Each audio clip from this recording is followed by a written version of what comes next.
আসসালামু আলাইকুম প্রিয় ভিউয়ার্স, আজকে আমি আপনাদেরকে একটি সুস্বাদু রেসিপি তৈরি করে দেখাবো।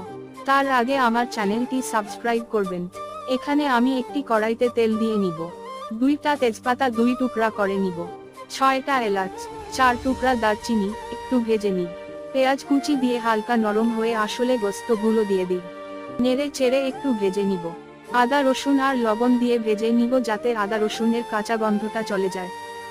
এরপর একে একে জিরা গুঁড়া, ধনিয়া গুঁড়া, হলুদের গুঁড়া, মরিচ গুঁড়া দিয়ে সামান্য পানি অ্যাড করব, যাতে মশলাটা পুড়ে না যায়। একটু কষিয়ে নিব।